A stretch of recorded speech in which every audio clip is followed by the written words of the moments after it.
नमस्ते, अपडेट रुड़की में आपका स्वागत है। मैं हूं राम कुमार चौहान। आज हम चर्चा करेंगे उत्तराखंड में जो सरकार के ख़िलाफ़ जो आंदोलन चल रहा है देहरादून के अंदर स्टूडेंट के द्वारा, उस पर, और उत्तर प्रदेश के अंदर जिस प्रकार कल जुमे की नमाज के बाद में वहां पर एक बवाल हुआ, उस पर। दोनों घटनाएं एक दूसरे से जुड़ी हुई है या नहीं जुड़ी हुई है, और क्या एनडीए गठबंधन के द्वारा, विपक्ष के द्वारा भारत के अंदर कुछ प्रयोग किए जा रहे हैं, और ये प्रयोग क्या है, इन्हीं प्रयोगों को लेकर के आज की हम चर्चा करेंगे। दोस्तों देखिए, आपने कुछ दिन पहले देखा बांग्लादेश के अंदर बांग्लादेश की सरकार जिस प्रकार वहाँ की जनता ने उखाड़ फेंकी और बांग्लादेश की प्रधानमंत्री शेख हसीना को बांग्लादेश छोड़कर भारत में शरण लेनी पड़ी। दूसरी घटना नेपाल से आई, जब नेपाल में जेएनजी जो है सड़कों पर उतरे और उन्होंने संसद पर कब्जा कर लिया और वहाँ की जो प्रधानमंत्री थे ओली, उन्हें देश छोड़ करके भागना पड़ा। इन दो घटनाओं के बाद में भारत में भी ये कयास लगाए जाने लगे कि भारत में भी जो है इस प्रकार की घटनाएं करके यहाँ की जो सरकार है उसे सत्ता से बेदखल किया जा सकता है। इस प्रकार की घटना यहाँ पे भी भारत में भी हो सकती है। इस प्रकार के कयास जो है विपक्ष के द्वारा, एनडीए गठबंधन के द्वारा लगाए गए, क्योंकि उनके नेताओं के द्वारा इस प्रकार के ट्वीट कल के सामने आए कि जो जेएनजी है, अब भारत के जेएनजी भी सड़कों पर आएंगे।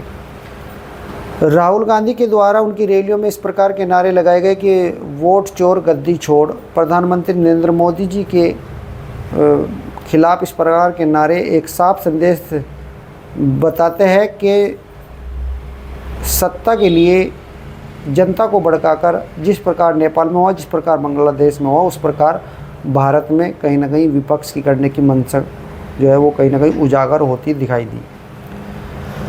दोस्तों, इसी विचार को लेकर, इसी मुद्दों को लेकर कि वोट चोर गद्दी छोड़, या जो है अभी वर्तमान में जो सरकार है वो गद्दी किस प्रकार छोड़ सकते हैं, उसी बात को लेकर के एक हमने देखा लद्दाख के अंदर जिस प्रकार वहाँ प्रोटेस्ट हुए और वहाँ जो विरोध हो रहा था केंद्र शासित प्रदेश को लेकर के, वो उस विरोध को लेकर के वहाँ बीजेपी दफ्तर में आग लगा दी गई और कई सारी वहाँ पर जो है मौत होने की घटनाएं वो सामने आई।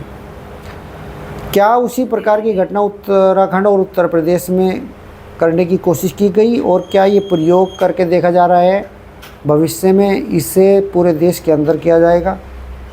इन्हीं सब विषयों पर आज की हमारी ये चर्चा है। अब देखिए, मैं आपको बता दूं, भारत में तो इस प्रकार की घटना कभी हो नहीं सकती जैसी बांग्लादेश में और नेपाल में हुई, क्योंकि उसका एक उदाहरण अभी हाल ही में कल उत्तर प्रदेश के मुख्यमंत्री योगी आदित्यनाथ जी ने दे दिया।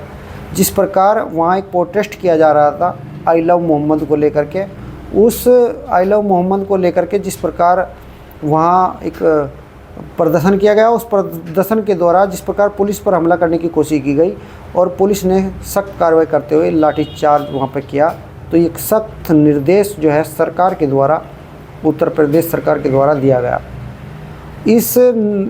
इस घटना के बाद में वहाँ के मुख्यमंत्री योगी आदित्यनाथ जी ने एक सख्त संदेश भी दिया, और जिस प्रकार वहाँ का ये मौलवी तौफीक रजा जिस प्रकार इसका नेतृत्व कर रहा था, उस पर भी सख्त कार्रवाई करने के जो है वो आशंका जताई जा रही है।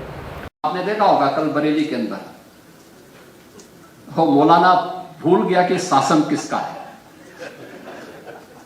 वो ये मानता था धमकी देंगे और हम जबरदस्ती जाम कर देंगे। हमने कहा जाम नहीं होगा, कर्फ्यू भी नहीं लगेगा, लेकिन कर्फ्यू का सबक तुम्हें ऐसा सिखा देंगे कि तुम्हारी आने वाली पीढ़ी दंगा करना भूल जाएगी। तो मुझे नहीं लगता वो भारत में इस प्रकार की कोई घटना होगी। और अभी हम देख रहे हैं उत्तराखंड के अंदर भी जो 27 सितंबर को पेपर लीक की घटना सामने आई, उस बात को लेकर विद्यार्थी देहरादून के अंदर यहाँ पर सरकार के खिलाफ विरोध प्रदर्शन कर रहे हैं, और उस विरोध प्रदर्शन में भी नारेबाजी जो हमें सुनने को मिल रही है वो ऐसी नारेबाजी सुनने को मिल रही है जो देश विरोधी है। इसमें भी नारे लगे कि पेपर चोर गद्दी छोड़, और हम लेंगे आज़ादी। आज़ादी के नारे लगे, जिस प्रकार आज़ादी के नारे एक टाइम पर दिल्ली में लगे थे जेएनयू के अंदर, उसी प्रकार की नारेबाजी यहाँ देखने को मिली। तो दोस्तों, क्या ये जो नारेबाजी हो रही, जो ये विरोध प्रदर्शन हो रहा, सरकार को उखाड़ फेंकने के लिए एक प्रयोग किया जा रहा, तो हम बात करेंगे उत्तर प्रदेश की। उत्तर प्रदेश में क्या मामला था उसकी हम पूरी थोड़ी सी जानकारी आपको देना चाहेंगे। देखिए, सबसे पहले कानपुर के अंदर कुछ लोगों ने पोस्टर लगाए और बैनर लगा करके उस पर लिखा आई लव मोहम्मद, और उसकी एक रैली निकाली गई। जब कानपुर में ये रैली निकाली गई तो इसके विरोध में हिंदू संगठनों ने भी आई लव महादेव के नारे जो है वो लिखे और वो अपना वहाँ पे उन्होंने विरोध दर्ज कराया। दोस्तों, इस बात को लेकर के जब इस पर कार्रवाई की गई, क्योंकि ये जो आई लव मोहम्मद का जो इन्होंने प्रोटेस्ट जो रैली निकाली गई थी, इसकी ना तो कोई अनुमति ली गई, ना कोई त्यौहार था ये, ना अपनी धार्मिक स्वतंत्रता का नाम दे करके ये रैली निकाली गई। कहीं ना कहीं इस चीज़ को बढ़ाते हुए देखा गया और वहाँ के कुछ नेताओं ने भी इसे बार बार जब इसका विरोध किया गया कुछ हिंदू संगठनों के द्वारा, तो इसे फिर नेताओं ने इसे हवा देनी शुरू कर दी। और यहाँ सहारनपुर के सांसद इमरान मसूद ने भी इसे आई लव मोहम्मद कहकर प्रशासन को चेतावनी दी कि मुझे गिरफ्तार करके दिखाओ। तो अब ये चीज़ बढ़ती चली गई और जिस प्रकार तो की प्रजा जो मौलवी हैं वहाँ के, पहले भी ये भड़काऊ भाषण लोगों को भड़काने का काम करते रहे हैं और अब की बार फिर से इन्होंने आई लव मोहम्मद को लेकर के प्रोटेस्ट करने के लिए लोगों से आह्वान किया। अपनी धार्मिक मान्यताओं को लेकर के भारत के अंदर किसी भी प्रकार का भेदभाव नहीं किया जाता। यहाँ पूरी अपनी धार्मिक मान्यताओं को मानने की पूरी स्वतंत्रता है और आई लव मोहम्मद करने की भी पूरी स्वतंत्रता है।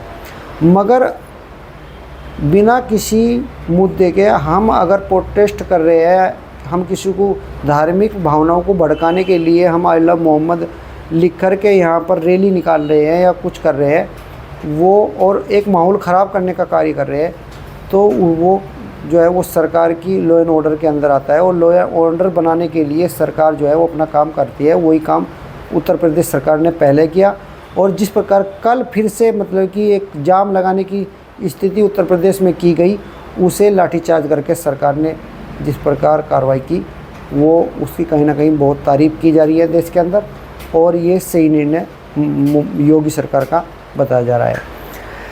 जिस प्रकार की नारेबाजी उत्तराखंड के अंदर देखने को मिली, उसमें भी मांग की जा रही है कि ये जो प्रोटेस्टर है, जो ये देहरादून के अंदर जो लोग प्रदर्शन कर रहे हैं, ये पेपर देने वाले विद्यार्थी नहीं है। कहीं ना कहीं विपक्ष की जो साजिश है प्रयोग करने की, वो सामने आ रही है और विपक्ष जिस प्रकार सरकार के खिलाफ बयानबाजी कर रहा है, वो सामने इस प्रोटेस्ट में देखने को मिल रहा है। तो ये दोनों चीज़ जो है वो फेल होती हुई यहाँ पे नज़र आ रही दोनों प्रदेशों के अंदर और एनडीए गठबंधन के द्वारा ये एक प्रयोग करके देखा गया था, जो विफल हो गया, फेल हो गया। और मुझे नहीं लगता जिस प्रकार बांग्लादेश में हुआ, जिस प्रकार नेपाल में हुआ, उस प्रकार भारत के अंदर ये कर पाएंगे, जनता यहाँ की कर पाएगी। अगर जेएनजी सड़कों पर निकलेंगे तो वो परिवारवाद के खिलाफ निकलेंगे, भ्रष्टाचार के खिलाफ निकलेंगे और परिवार भ्रष्टाचार जो है वो सबसे ज़्यादा जो है वो एनडीए गठबंधन के नेताओं के द्वारा ही किया जाता है। वो उन्हीं के खिलाफ ये अगर कभी हुआ तो ये प्रोटेस्ट जेएनजी का उन्हीं के खिलाफ होगा। आप क्या समझते हो दोस्तों? आप भी हमें कमेंट में लिख करके बता सकते हो। अगर वीडियो आपको पसंद आती है तो चैनल को सब्सक्राइब करके जाना, वीडियो को लाइक शेयर जरूर कर देना। अगली वीडियो में हम फिर मिलेंगे नए मुद्दे को लेकर के। तब तक के लिए नमस्कार।